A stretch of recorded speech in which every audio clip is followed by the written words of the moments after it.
আমি দুটো বিষয় নিয়ে কথা বলবো। একটা হলো যে একের পর এক মানে হাসপাতালে নারী নির্যাতনের ঘটনা ঘটছে। একটার পর একটা আরজিকর থেকে শুরু হয়েছিল বলা যাবে না। আরজিকরের একটা বড় ঘটনা বিশ্বব্যাপী প্রভাব ফেলেছিল। তারপরে কিন্তু পাঁশকুড়া, উলুবেড়িয়া, এসএসকেএম সর্বত্র দেখা যাচ্ছে যে ডাক্তার, নার্স তারা নিরাপদ নয়। এবং একই সাথে এই প্রশ্নটা বারবার আসছে যে বহু ক্ষেত্রেই যারা রক্ষক তারাই ভক্ষক হচ্ছেন। এটা কেন? মানে প্রশাসনিক জায়গা থেকে আমি আবারও বলছি আলোচনাটা করব, আমি রাজনীতির আলোচনা আজকে করব না। কেন এই দুটো দপ্তরের বিরুদ্ধেই, অর্থাৎ স্বাস্থ্য দপ্তর এবং পুলিশ দপ্তর, স্বরাষ্ট্র দপ্তর, এই দুটো দপ্তরের বিরুদ্ধেই একের পর এক অভিযোগ কেন আসছে? যে দুটো দপ্তরের আবার দায়িত্বপ্রাপ্ত মন্ত্রীর নাম হলো মমতা বন্দ্যোপাধ্যায়। দেখুন, এটা অস্বীকার করার উপায় নেই। সারা ভারতবর্ষে বা পশ্চিমবাংলাতে যদি আমরা পশ্চিমবাংলার পুলিশ ব্যবস্থা নিয়ে একটা সমীক্ষা চালাই, স্বাস্থ্য দপ্তর নিয়ে চালাই, তাহলে এর দুটো দপ্তরই কিন্তু ফেল করবে, চূড়ান্তভাবে ফেল করবে। তার থেকেও ফেল হয়তো বেশি করবে শিক্ষা দপ্তর। ফলে এই দপ্তরগুলো, শিক্ষা, স্বাস্থ্য, পুলিশ, এই তিনটে দপ্তর পশ্চিমবাংলায় যে ফেল করবে মানুষ জনমতের অনুসারে, এটা নিয়ে আমার মনে হয় না কোনো বিশেষজ্ঞ হওয়ার দরকার আছে। শিক্ষা, স্বাস্থ্য এবং স্বরাষ্ট্র দপ্তর মানে পুলিশ দপ্তর, এই তিনটে দপ্তর কার্যত বলা যায় যে বিপর্যয় পশ্চিমবাংলায় নেমেছে।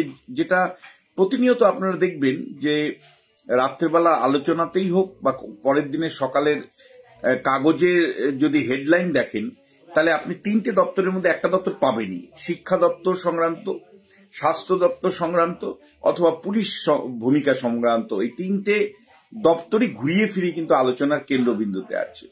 আর এই তিনটে দপ্তরই পশ্চিমবাংলায় সবচেয়ে ব্যর্থতম দপ্তর। কেন এই প্রশ্নটার উত্তরটা ইম্পর্টেন্ট।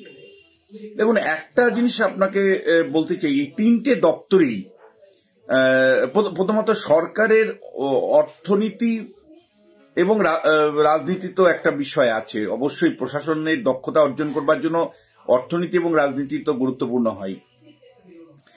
প্রথম যেটা, যে মমতা বন্দ্যোপাধ্যায় আজকে বেসরকারি সংস্থাকে দায়ী করতে চাইছেন, তাদেরকে দায়বদ্ধ করতে চাইছেন, কিন্তু স্বাস্থ্য, শিক্ষা এবং পুলিশ দপ্তরের এক ধরনের ফ্র্যাঞ্চাইজি বা বলা যায় যে চুক্তির ভিত্তিতে পরিচালনা করবার নীতি কিন্তু তৃণমূল কংগ্রেসের অবদান। অর্থাৎ তৃণমূল কংগ্রেস ক্ষমতায় আসার পরে সরকারি দপ্তরগুলোকে বেসরকারি সংস্থার হাতে ছাড়ার একটা প্রবণতা দেখতে পাচ্ছেন আপনারা। ধরুন, আগে আপনি যখন হাসপাতালে গেছেন, হাসপাতালের কর্মীরাই হাসপাতাল পরিচালনা করত। এখন এই যে এগুলো ফ্র্যাঞ্চাইজি সংস্থার হাতে দেওয়া আছে, অর্থাৎ চুক্তির ভিত্তিতে এদেরকে বিভিন্ন সংস্থা, প্রাইভেট সংস্থার হাতে দেওয়া আছে।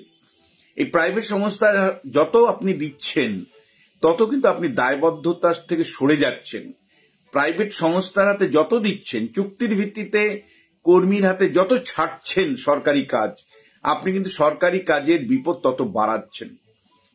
যেমন শিক্ষা দপ্তরের ক্ষেত্রেও আপনি লক্ষ্য করবেন যে প্রচুর সিভিক টিচার এখন ঢুকে গেছেন, চুক্তির ভিত্তিতে টিচার ঢুকে গেছেন। আপনি কিন্তু কোয়ালিটির সাথে কম্প্রোমাইজ করছেন।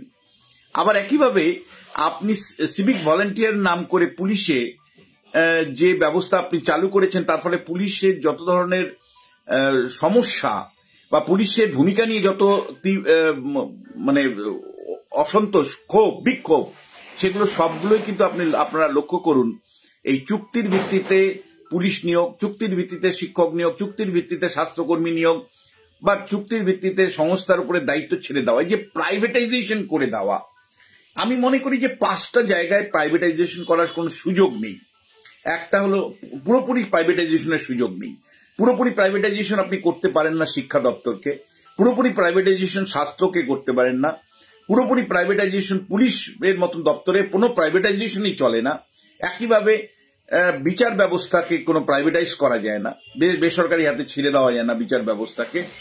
এবং একইভাবে আমি বলবো যে খুব গুরুত্বপূর্ণ কতগুলো জায়গা আছে আমাদের দৈনন্দিন জীবনে, যেগুলোকে প্রাইভেটাইজেশনের জায়গা দিলে কিন্তু আপনি বিপদটা ডেকে আনছেন।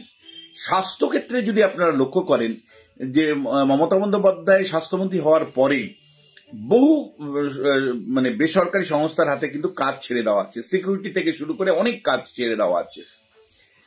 পুলিশের ক্ষেত্রে উনি স্থায়ী পুলিশ নিয়োগ করছেন না নিয়োগ করে তিনি কি করছেন, সিভিক ভলেন্টিয়ার নিয়োগ করছেন। সিভিক ভলেন্টিয়াররা বেশিরভাগ ক্ষেত্রেই দলীয় আনুগত্যের উপর ভিত্তি করে নিয়োজিত হয়েছেন, তাদের না আছে প্রপার ট্রেনিং, তারা কেবলমাত্র দলের হয়ে কাজ করছেন বহু ক্ষেত্রেই অভিযোগ। এবং সিভিক ভলেন্টিয়ারের বেপরোয়া, পাঁশকুড়াতে আপনারা দেখলেন না, তৃণমূল কংগ্রেসেরই নেতা তিনি আবার যে ঘটনাটা পাঁশকুড়াতে ঘটিয়েছেন, বা এখানেও যদি আপনি লক্ষ্য করেন আরজি করে সিভিক ভলেন্টিয়ারের রোল আপনি দেখেছেন।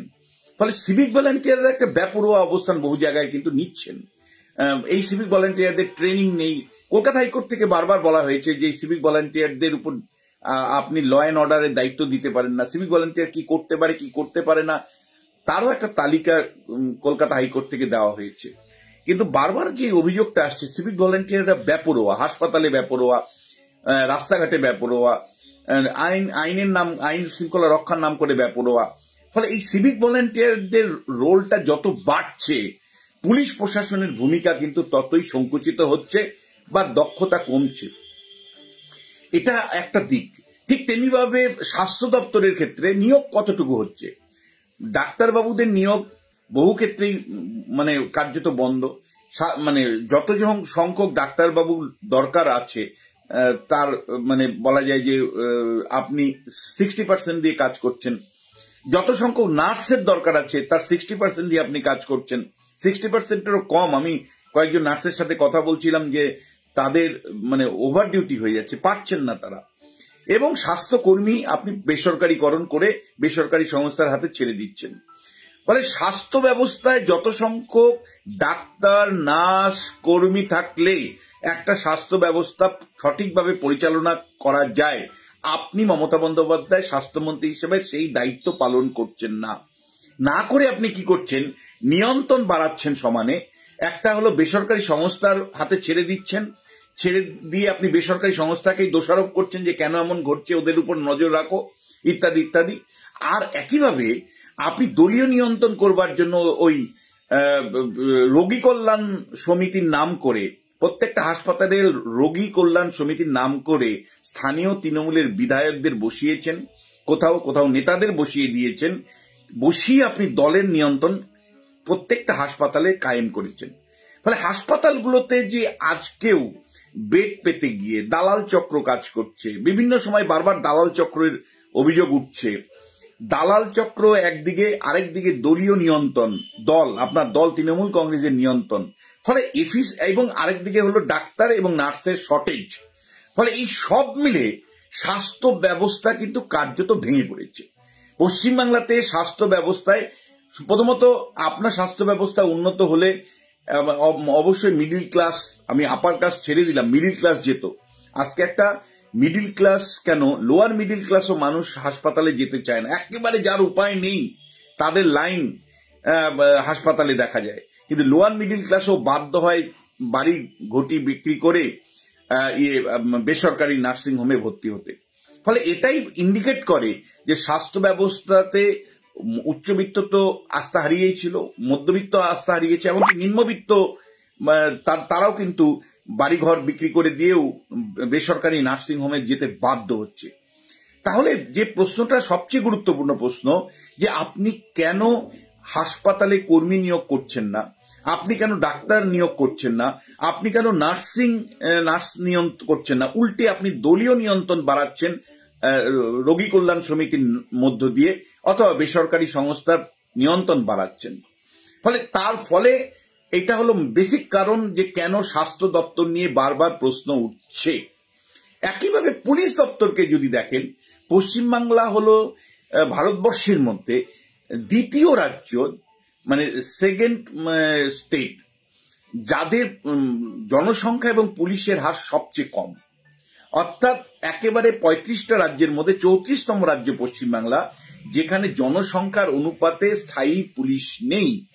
স্থায়ী পুলিশ মানে ল অ্যান্ড অর্ডার আপনার subject, law and order completely state subject, অথচ পুলিশের নিয়োগ, সেটা কলকাতা পুলিশ হতে পারে, রাজ্য পুলিশ হতে পারে, তাদের নিয়োগ আপনি নিয়মিত করছেন না। যত সংখ্যক জনসংখ্যার ভিত্তিতে নিয়োগ করা দরকার, স্থায়ী পুলিশ থাকা দরকার, আপনি করছেন না। তার পরিবর্তে আপনি সেখানে দলীয় নিয়ন্ত্রণ বাড়ানোর জন্য আপনি সিভিক পুলিশ নিয়োগ করছেন, যাদের অধিকাংশ ক্ষেত্রেই তৃণমূল কংগ্রেসের কাছে থাকা ব্যক্তিরাই নিয়োজিত হচ্ছেন পুলিশ দপ্তরে, এবং তাদের না প্রশিক্ষণ আছে, না তাদের উপযুক্ত মানে যোগ্যতা আছে।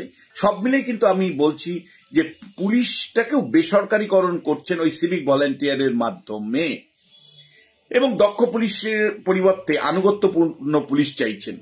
পুলিশ বারবার আমরা দেখতে পাচ্ছি কোনো ঘটনায় শাসক দল এবং বিরোধী দলের মধ্যে বিভাজন করছে। বারবার দেখা যাচ্ছে যে পুলিশ শাসক দলের ঘটনা ঘটলে, শাসক দলের কোনো নেতা যদি যুক্ত থাকে তার জন্য একরকম ব্যবস্থা, আর বিরোধী থাকলে আরেক রকম ব্যবস্থা। একই পুলিশ রং দেখে কিন্তু ব্যবস্থা নিচ্ছে। এটা হলো মানে হাই লেভেলের পলিটিসাইজেশন করবার ফলে পুলিশ কিন্তু দলীয় আনুগত্যকে গুরুত্ব দিচ্ছে এফিসিয়েন্সির পরিবর্তে, দক্ষতার পরিবর্তে। ফলে দক্ষতা পুলিশ হারিয়ে ফেলছে। সেই কারণে কিন্তু বারবার গুলি, বোমা, বারুদ, মানে পার্টি সংঘর্ষ, মানে অন্তর্দলীয় লড়াইয়ে মানুষের মৃত্যু ঘটছে একের পর এক।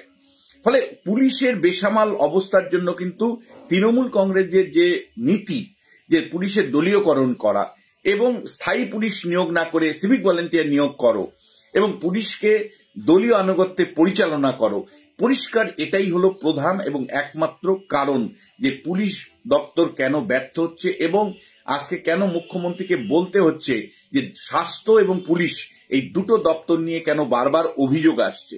আপনি মুখ্যমন্ত্রী, আপনি স্বাস্থ্যমন্ত্রী, আপনি পুলিশ মন্ত্রী, আপনার কাছে মানুষ জবাব চাইবে।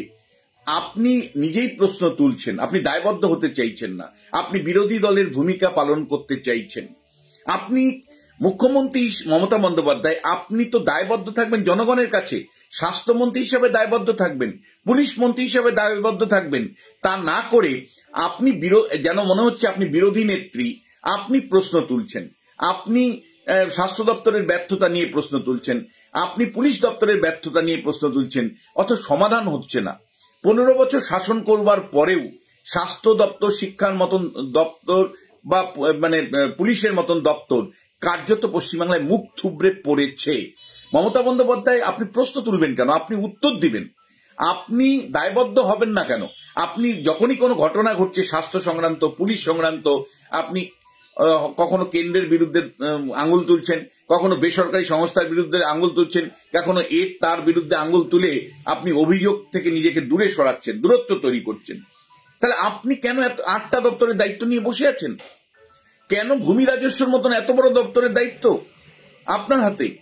স্বাস্থ্য থেকে শুরু করে সব দপ্তরের দায়িত্বই, 8টা দপ্তরের দায়িত্ব আপনি কেন নিয়ে বসে আছেন যখন আপনি নজরদারি করতে পারছেন না? আর একইভাবে এই প্রশ্নটা আসবে যে পশ্চিমবাংলাতে একটাই পোস্ট আর বাদ বাকি ল্যাম্প পোস্ট, অর্থাৎ শুধুমাত্র 8টা দপ্তর নয়, অন্য দপ্তরগুলোও কি স্বাধীন? অন্য দপ্তরের মন্ত্রীরাও কি তাদের মতন স্বাধীনভাবে কাজ করতে পারে?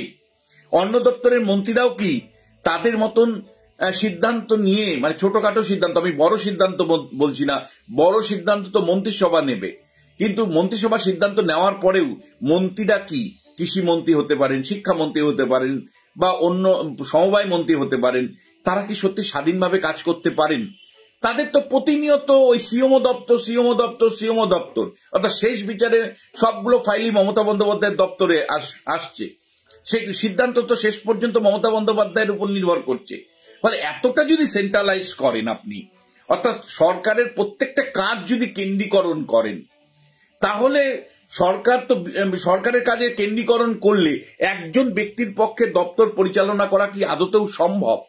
আমি প্রশাসনিক জায়গা থেকে প্রশ্নগুলো তুলছি, আমি একেবারেই মানে রাজনৈতিক প্রশ্ন তুলতে চাইছি না। মমতা বন্দ্যোপাধ্যায় গত 15 বছর যে শাসন করছেন, আপনি নিশ্চয়ই কন্যাশ্রী, যুবশ্রী, খেলার সাথী, লক্ষ্মীর ভান্ডার প্রকল্প কিছু দিয়েছেন এবং সেগুলো সরাসরি বেনিফিশিয়ারি তৈরি করেছেন, ভোট ব্যাংক হিসাবে কাজ করছে। কিন্তু প্রশাসনের দক্ষতার প্রশ্ন যখন আসছে, সুশাসনের প্রশ্ন যখন আসছে, কোনো এফিসিয়েন্সি অর্জন করবার প্রশ্ন আসছে, আপনি আমায় বলুন আপনার কেন্দ্রীয়করণের যে নীতি তার কিন্তু ফল ভুগতে হচ্ছে মানুষকে। আপনি কেন ডিসেন্ট্রালাইজেশন করছেন না? কেন স্টেট প্ল্যানিং বোর্ডের মিটিং ডাকেন না আপনি? কেন প্ল্যান ওয়াইজ ডেভেলপমেন্ট জেলায় জেলায় হয় না?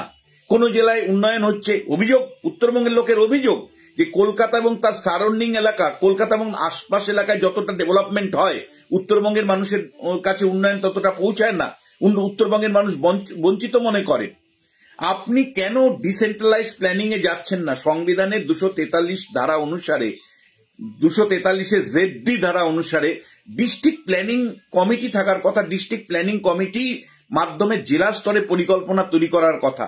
আপনি তার পরিবর্তে কি করছেন? জেলাতে প্রশাসনিক বৈঠকে যাচ্ছেন, নিজের মনমর্জি মতন বলে দিচ্ছেন এখানে রাস্তা হবে, এখানে 200 গবাদি পশু দিয়ে দাও, এখানে 500 লোকের কাপড় দিয়ে দাও, এখানে একটা কমিউনিটি হল বানিয়ে দাও।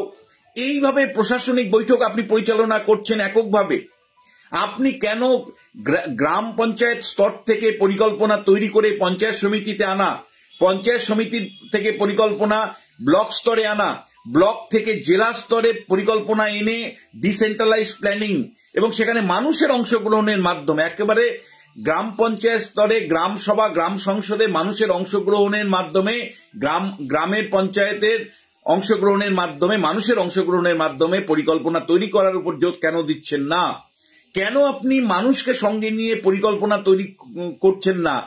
মানুষকে যুক্ত না করার ফলে কিন্তু এই যে প্রাইভেট সংস্থার উপর অনেক বেশি নির্ভর হচ্ছেন, প্রাইভেটাইজেশনের উপর বেশি নির্ভর করছেন, চুক্তির ভিত্তিতে কাজগুলো বেসরকারি ঠিকাদারদের ছেড়ে দিচ্ছেন মানুষকে বাদ দিয়ে, কমিউনিটির পার্টিসিপেশনকে বাদ দিয়ে, এটা কিন্তু আসলে বুমেরাং হচ্ছে।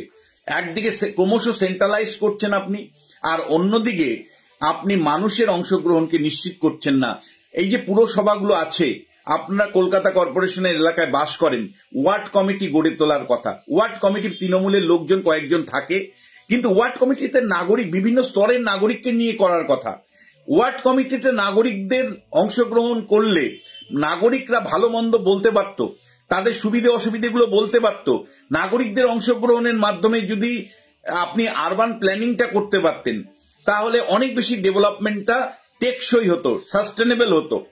আজকে পঞ্চায়েতে স্তরে গ্রাম সংসদ এবং গ্রাম সভার মাধ্যমে যদি আপনি পরিকল্পনা তৈরি করে ধীরে ধীরে জেলা স্তর পর্যন্ত পরিকল্পনা এবং রাজ্যের প্ল্যানিং বোর্ডের মাধ্যমে রাজ্য স্তরে পরিকল্পনা রূপায়ণ করতেন, তাহলে মানুষ অংশগ্রহণ করতে পারত, সক্রিয় অংশগ্রহণ করতে পারত।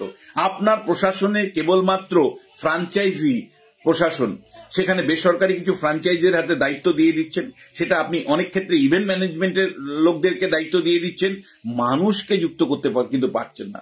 কিছু নেতা তার মতন করে পঞ্চায়েতগুলোকে দেখে, কিছু নেতা তার মতন করে পুরসভাগুলোকে দেখে, সাধারণ মানুষ কেবলমাত্র রিসিভেন্ট এন্ডে আছে। মানুষের কন্ট্রিবিউশন কোথায়? মানুষকে যুক্ত করছে না, কেবলমাত্র প্যাসিভ ভোটার হিসেবে মানুষ থাকছে। এই মানে স্বাস্থ্য এবং পুলিশ ব্যবস্থাতেও আমি বলছি কমিউনিটি পার্টিসিপেশন কার্যত শূন্য করে রেখে দিয়েছেন। কমিউনিটি পার্টিসিপেশনকে বাদ দিয়ে আপনি আপনি কখনোই গুড গভর্নেন্স, সুশাসন কিন্তু অ্যাসিওর করতে পারেন না। ফলে মমতা বন্দ্যোপাধ্যায় একটা সেন্ট্রালাইজড সিঙ্গেল ম্যান কমান্ডের মাধ্যমে চলছে। আমি একটা উদাহরণ দিয়ে আপনাদের জিনিসগুলো বলি। যখন ক্ষমতায় মমতা বন্দ্যোপাধ্যায় এলেন, তখন তিনি প্রথমত বামফ্রন্টের দখলে ছিল অনেকগুলো জেলা পরিষদ। সঙ্গে সঙ্গে তিনি অর্ডার করলেন জেলা পরিষদের হাত থেকে আর্থিক ক্ষমতা তিনি ডিএম এর হাতে ছেড়ে দিলেন, আর্থিক ক্ষমতা ব্যুরোক্র্যাটদের হাতে ছেড়ে দিলেন, ডিএম এর হাতে ছেড়ে দিলেন, জেলা পরিষদের সভাধিপতির থেকে মানে ডিএম এর কাছে ছেড়ে দিলেন। আর পঞ্চায়েত সমিতির স্তরে অর্থাৎ গ্রাম পঞ্চায়েতের মনিটরিং কমিটির প্রধান ছিলেন বিডিও, সেই প্রধান ছিলেন পঞ্চায়েত সমিতির সভাপতি, সেইখান থেকে ক্ষমতা বিডিওর হাতে নিয়ে আসলো, অর্থাৎ আমলাতান্ত্রিকীকরণ করলেন। যখন দেখা গেল বিডিও পারছে না, তখন ডিএম এর হাতে তত্ত্বাবধানের ক্ষমতা দেওয়া হলো। যখন দেখা গেল ডিএম পারছে না, তখন রাজ্য স্তরের স্টিয়ারিং কমিটির কাছে মানে পঞ্চায়েত দপ্তরের দায়িত্ব দেওয়া হলো, মানে মনিটরিং করা, প্ল্যানিং, কোঅর্ডিনেশনের কাজ করা। তাহলে প্রশ্নটা হচ্ছে, যখন একটার পর একটা স্তর এর মধ্য দিয়ে আপনি ক্রমশ সেন্ট্রালাইজ করে নবান্নেতে সমস্ত ক্ষমতা নিয়ে যাচ্ছেন, এটা কখনোই গুড গভর্নেন্সকে অ্যাসিওর করতে পারে না মমতা বন্দ্যোপাধ্যায়। আপনাকে দায়িত্ব নিয়ে এই কথাটা একজন অধ্যাপক হিসেবে বলছি। ফলে শেষ বিচারে আমি যেটা বলতে চাইছি, এই ওভার সেন্ট্রালাইজেশন এবং মানুষের পার্টিসিপেশন না থাকাও কিন্তু এই স্বাস্থ্য এবং যে স্বরাষ্ট্র দপ্তর পুলিশ দপ্তরের ব্যর্থতার পেছনে কারণ। আমি সবশেষে একটা সামারি আপনাদের সামনে রাখতে চাইছি যে দেখুন, মমতা বন্দ্যোপাধ্যায় প্রথমত শাসকের ভূমিকা পালন করছেন না, তিনি বিরোধী ভূমিকা পালন করছেন। তিনি স্বাস্থ্যমন্ত্রী অথচ তিনি প্রশ্ন তুলছেন, তার উত্তর দেওয়ার কথা, জবাব দেওয়ার কথা তিনি প্রশ্ন তুলছেন। আবার স্বরাষ্ট্রমন্ত্রী হিসেবে বা পুলিশ মন্ত্রী হিসেবে তার জবাব দেওয়ার কথা তিনি প্রশ্ন তুলছেন। কিন্তু যে প্রশ্নটা ইম্পর্টেন্ট, তিনি পাওয়ার এনজয় করছেন কিন্তু কোনো দায়িত্ব পালন না করে। She enjoyed power without performing responsibility, অর্থাৎ দায়িত্ব ছাড়াই উনি ক্ষমতা ভোগ করছেন। এবং এই জায়গায় কেন তিনি দায়বদ্ধ হবেন না, এই প্রশ্নটা থাকছে। দ্বিতীয়, যে স্থায়ী কর্মী নিয়োগ কেন আপনি করছেন না? 6 লক্ষ পদ শূন্য হয়েছে এই সময়, আপনি সেই পদগুলো কিন্তু পূরণ করেননি। আপনি সমস্ত অস্থায়ী, কোথাও কোথাও চুক্তির ভিত্তিক কর্মী, কোথাও নেই। কলকাতা পুরসভাতে 30,000 কর্মী অবসরের পরে সেখানে নিয়োগ হয়নি। কলকাতা কর্পোরেশন মানে কেবলমাত্র ডে লেবার, চুক্তির লেবার ইত্যাদির মাধ্যমে কোন রকম চালাচ্ছে। স্থায়ী কর্মী কেন নিয়োগ করছেন না? কেন স্বাস্থ্য দপ্তর স্থায়ী ডাক্তার, স্থায়ী চিকিৎসক, স্থায়ী নার্সিং স্টাফ, স্থায়ী কর্মী পাচ্ছে না? কেন স্থায়ী পুলিশ নিয়োগ আপনি করছেন না? তাদের উপযুক্ত প্রশিক্ষণের ব্যবস্থা করছেন না। এবং এটা করতে পারছেন না তার কারণ বৃহত্তম অর্থনীতির যে ব্যবস্থা আপনি নিয়েছেন, সেই অর্থনীতি ব্যবস্থাটা হলো প্যাট্রন ক্লায়েন্ট রিলেশনশিপ, অর্থাৎ ভোটের রাজনীতির জন্য অর্থকে খরচা করো। ভোটের রাজনীতির জন্য আপনি পুজো কমিটিগুলোকে 1000 কোটি টাকা দিয়ে দিতে পারেন, আপনি ইমাম ভাতা, মুয়াজ্জিম ভাতা দিয়ে দিতে পারেন, পুরোহিত ভাতা আপনি দিয়ে দিতে পারেন, আপনি খেলা মেলার জন্য 1000 কোটি টাকা খরচা করতে পারেন। কিন্তু দিনের শেষে স্থায়ী প্রশাসন গড়ে তুলবার মতন মনোযোগ, স্থায়ী প্রশাসন গড়ে তুলবার মতন আপনার রাজনৈতিক প্রশাসনিক সদিচ্ছা কখনোই প্রকাশ পাচ্ছে না। বারবার শুধু আপনি দেখাতে চাইছেন জো জিতা ও সিকান্দার, অর্থাৎ আপনি নির্বাচনে জয়ী হন, ফলে জয়ী হন বলেই আপনাকে প্রশাসনে ধ্যান দিতে হবে না, পুলিশ প্রশাসনের উন্নয়নে কোনো ব্যবস্থা নিতে হবে না, পরিকাঠামোগত বিকাশের কোনো ব্যবস্থা নিতে হবে না। আজকে খুব দুঃখের সাথে আপনাদের বলি যে গত কয়েকদিনের মধ্যে উড়িষ্যাতে হাজার কোটি টাকা বিনিয়োগ হচ্ছে। পাশের রাজ্য উড়িষ্যা, পাশের রাজ্য আসাম, যারা পিছিয়ে থাকা, পশ্চিমবাংলার ধারে কাছে ছিল না যারা, আজকে আসাম বা উড়িষ্যার মতন রাজ্যে একের পর এক বিনিয়োগ হচ্ছে। বেদান্ত কোম্পানি তারা এর মধ্যেই ঘোষণা করেছে 1 লক্ষ কোটি টাকার ইস্পাত কারখানা তারা তৈরি করবে। বেদান্ত যে ইস্পাত কারখানা তৈরি করবে, মানে একটার পর একটা বিনিয়োগের উদ্যোগ আসামে, কখনো উড়িষ্যা পাশের রাজ্যে দেখা যাচ্ছে। আমি কর্ণাটক, গুজরাট, মহারাষ্ট্র, কর্ণাটক, গুজরাট, মহারাষ্ট্র বা তামিলনাড়ু বাদই দিলাম, আমার পাশের রাজ্যে যেভাবে বিনিয়োগ হচ্ছে, কোথায় মমতা বন্দ্যোপাধ্যায় তো বিনিয়োগ আনতে পারছেন না? কোথায় দিনের পর দিন আপনি বিনিয়োগ আনতে পারছেন না? আপনি কেবলমাত্র নির্বাচনে জয়ী হওয়ার যে অঙ্কগুলো, সেই অঙ্কগুলো কষছেন। আজকে যদি কেউ প্রশ্ন করে যে আরজি করের অত বড় ঘটনা হওয়ার পরে যে ব্যবস্থাগুলো সেই সময় নেবেন বলেছিলেন, সেগুলো কেন নেওয়া হয়নি? নিরাপত্তা বাহিনী কেন নিয়োগ করা হয়নি? নিরাপত্তা বিধান যেগুলো আপনি বলেছিলেন সেগুলো একটা গ্রহণ করা হয়নি। কলেজের ছাত্রদের নির্বাচন, মেডিকেল কলেজের ছাত্র নির্বাচন মার্চের মধ্যে করার কথা ছিল, কেন আপনি করেননি? কেন সেই সময় কেবলমাত্র লোক দেখানোর জন্য, লোককে ঠকানোর জন্য আপনি কতগুলো ঘোষণা করে দিয়েছিলেন মাত্র? তখন আন্দোলন তুঙ্গে, আপনি ভয় পেয়েছিলেন যে এই ডাক্তারবাবুদের আন্দোলনে যেভাবে জনসমর্থন উঠে আসছে, তাতে আপনি ভয় পেয়ে গিয়ে আপনি যে অবস্থানটা নিয়েছিলেন সেটা হলো, ভাই আলোচনায় আসো, তোমাদেরকে আমি সব দিয়ে দিচ্ছি। কিন্তু যখনই দেখলেন আলোচনা শেষ হয়ে গেল, যখন আন্দোলন সীমিত হয়ে গেল, কোনো উদ্যোগ আপনি কেন গ্রহণ করতে পারেননি? এই প্রশ্নটা মানুষ করবে না? ফলে দিনের শেষে কিন্তু প্রশাসক মমতা বন্দ্যোপাধ্যায়কে আমরা চাই, বিরোধী নেত্রী মমতা বন্দ্যোপাধ্যায়কে নয়। আপনি যেহেতু জয়ী হয়ে এসছেন 15 বছর ধরে মুখ্যমন্ত্রীর পদে, স্বাস্থ্যমন্ত্রীর পদে, পুলিশ মন্ত্রীর পদে, ফলে প্রশাসক মমতা বন্দ্যোপাধ্যায় অনেক বেশি কাম্য বিরোধী মমতা বন্দ্যোপাধ্যায় থেকেও। আমাদের দুর্ভাগ্য, আমরা বারবার বিরোধী নেত্রী মমতা বন্দ্যোপাধ্যায়কে পাচ্ছি, প্রশাসক মমতা বন্দ্যোপাধ্যায় হারিয়ে গেছেন বা নেই। ধন্যবাদ।